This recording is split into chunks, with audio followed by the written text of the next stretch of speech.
Assalamualaikum warahmatullahi wabarakatuh. Perkenalkan, nama saya Siti Komaria dari Prodi Biologi. NIM saya 2620210008. Di sini saya akan mempraktekkan divisi dan osmosis dari tes celup tersebut.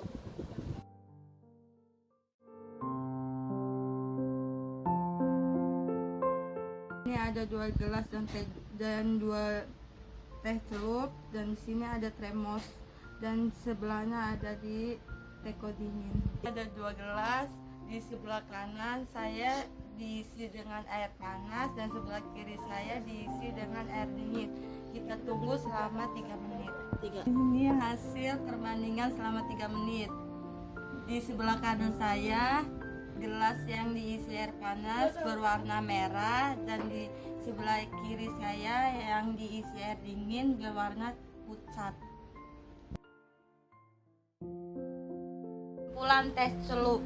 Faktor yang mempengaruhi proses difusi adalah suhu. Semakin tinggi suhunya, semakin cepat proses difusi.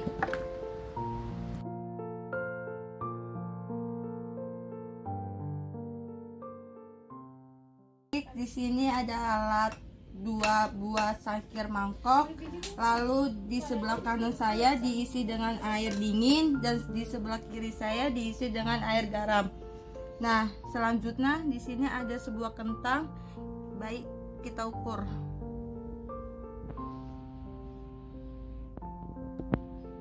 Kentang ini saya ukur sepanjang 5 cm. Lalu di sebelah kiri saya kentang saya ukur lagi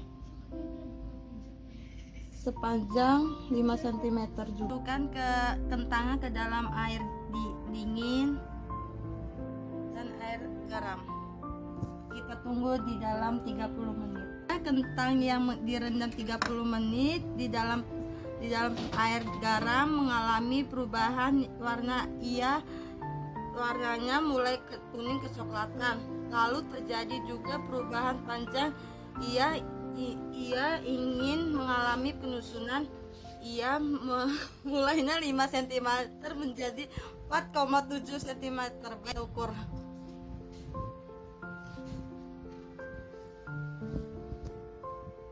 Ini ya.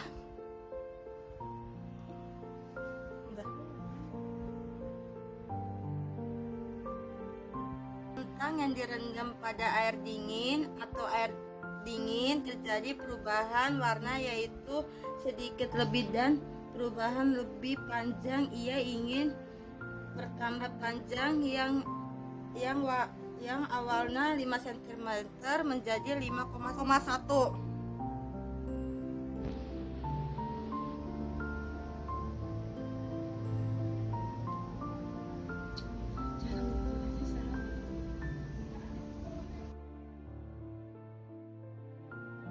Kesimpulan pada kentang adalah 1.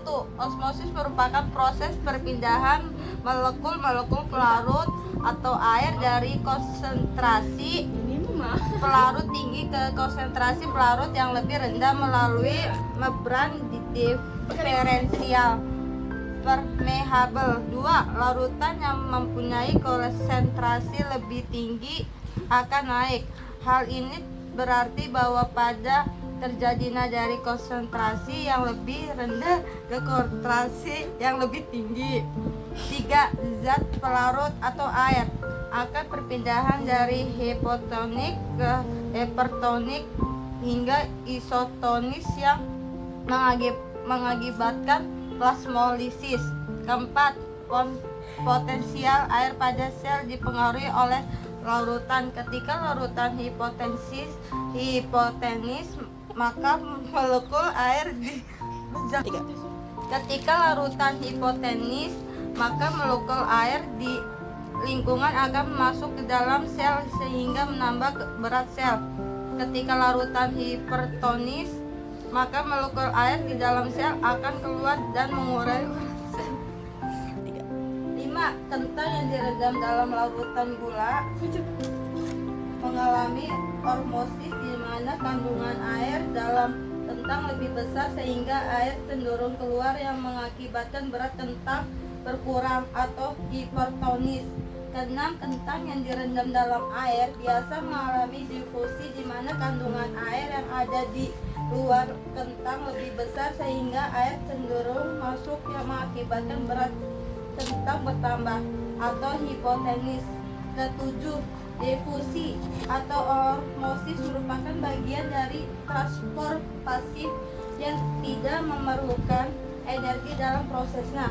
Kedelapan, permeabilitas dan semi permeabilitas merupakan kemampuan yang dimiliki oleh membran sel dalam mengarik partikel-partikel yang akan melalui membran sel. Keduanya dibedakan oleh kemampuan yang dimiliki masing-masing akibat kondisi yang kurang menguntungkan. Sekian dari saya, kurang lebihnya mohon maaf. Assalamualaikum warahmatullahi wabarakatuh.